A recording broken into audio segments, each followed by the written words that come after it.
पहले आपको दिखाते हैं हम ये तस्वीरें जिसमें आप देख पाएंगे 24 की तैयारी की स्पष्ट झलक। विधानसभा चुनाव में प्रचंड जीत के बाद छत्तीसगढ़ बीजेपी मिशन मोड में है और मिशन 24 के लिए कमर कस के हर स्तर पर पार्टी आगे बढ़ रही है। टेलीविजन स्क्रीन के ऊपर आपको ये 3 तस्वीरें इससे जुड़ी हुई नजर आ रही हैं। आप इन 3 तस्वीरों में देख पाएंगे स्पेशल 24 वाले प्लान का पूरा हिस्सा। छत्तीसगढ़ की विष्णुदेव कैबिनेट ने आज 2 बड़ी फैसले कर लिए। मोदी द्वारा छत्तीसगढ़ के लोगों को दी गई एक और गारंटी पर मोहर लगाई। प्रदेश के लोग और 55 साल से अधिक उम्र वाले लोग पहले रामलला के दर्शन के लिए जाएंगे। पूरी व्यवस्था सरकार और पर्यटन विभाग करेगा। इसके अलावा बीजेपी ने 11 लोकसभा सीटों के लिए प्रभारी और क्लस्टर भी नियुक्त कर दिए हैं। विधानसभा चुनाव के बाद लोकसभा चुनाव में अपने कार्यकर्ताओं को चार्ज करने के लिए बीजेपी इन दिनों संभाग स्तर पर अपने कार्यकर्ताओं का अभिनंदन कर रही है समारोह के जरिए। और इसी कड़ी में रायपुर के इंडोर स्टेडियम में रायपुर संभाग के कार्यकर्ताओं का अभिनंदन किया गया।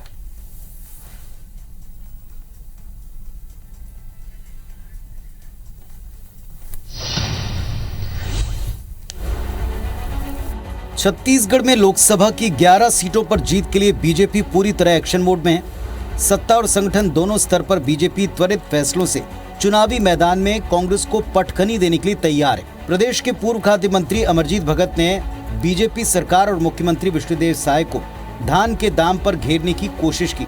धान के दाम पर घेरते हुए कहा कि आदिवासी होते हुए भी सीएम झूठ बोल रहे हैं, किसानों से छल कर रहे हैं। धान का 3100 रुपए एक मुश्त देने का वायदा कर सत्ता में आए और अब किसानों को 2100 रुपए दाम दिया जा रहा है। लेकिन कांग्रेस इसे मुद्दा बनाती इसके पहले ही साय सरकार ने इस पर बड़ी घोषणा कर दी। मुख्यमंत्री विष्णुदेव साय ने बुधवार को रायपुर में आयोजित कार्यकर्ता अभिनंदन समारोह के दौरान मंच से किसानों को धान के अंतर की राशि जल्द ही देने की घोषणा की, जबकि बीते दिन प्रदेश के डिप्टी सीएम अरुण साव किसानों को बीती सरकार के वक्त की न्याय योजना की 4थी किस्त देने का ऐलान कर चुके हैं। बहुत जल्दी ऐसे हमारी विवाहित माता बहनों के खाते में भी माता निबंधन योजना का पैसा जाने वाला है और 3100 रुपया प्रति क्विंटल धान का कीमत भी देने वाले हैं। अभी एमएसपी किसानों के खाते में जा रहा है, लेकिन जो अंदर की राशि है उसको एक मुश्त हमारी सरकार किसानों को देने वाली है। इनके पार्टी में भी एक मुखिया नहीं है, कई चूल्हे जल रहे हैं और हर के स्वाद अलग अलग हैं। छत्तीसगढ़ सरकार लोगों के साथ धोखा कर रही है।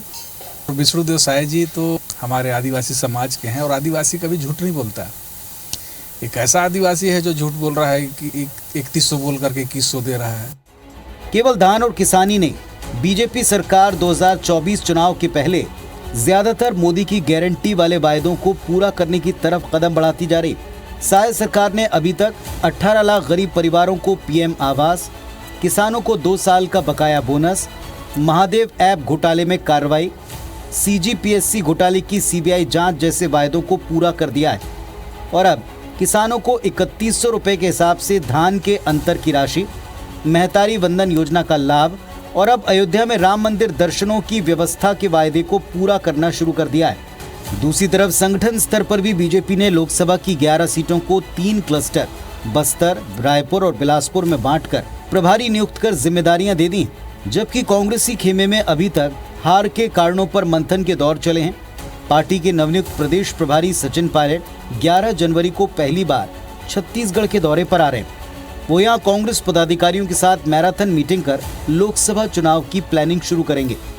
ये लक्ष्य तो एक ही है, 11 की 11 लोकसभा भारतीय जनता पार्टी उसमें विजयश्री प्राप्त करे और इस दृष्टि से और भारतीय जनता पार्टी की कार्य पद्धति भी ऐसी ही है प्रारंभ से भी, और सभी योजनाओं का क्रमबद्ध निर्धारण होगा, उसी लिए कमेटियों का निर्माण हुआ है। अभी प्रभारी भी हमारे आने वाले हैं, उनके साथ बैठक होने के पश्चात हम लोग एक नई रणनीति के साथ हम लोग लोकसभा चुनाव में जाएंगे।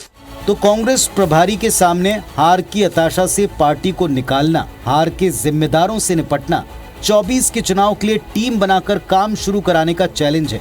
वहीं बीजेपी ने आदिवासी सीएम और बस्तर से पार्टी अध्यक्ष, बिलासपुर क्लस्टर से उप मुख्यमंत्री बनाकर 2024 के लिहाज से हर समीकरण को साधने की कवायद पहले ही पूरी कर ली।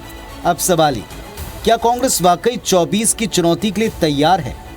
क्या नए प्रभारी वक्त रहते कांग्रेसियों को जीत के प्लान पर काम शुरू करवा पाएंगे? रायपुर से राजेश मिश्रा के साथ ब्यूरो रिपोर्ट, IBC 24। तो कांग्रेस के सामने, नए प्रभारी के सामने चैलेंजेस तो कई हैं और अब कुछ घंटे बाद जब वे छत्तीसगढ़ रायपुर आएंगे तो देखते हैं प्रायोरिटी क्या सेट करके जाते हैं।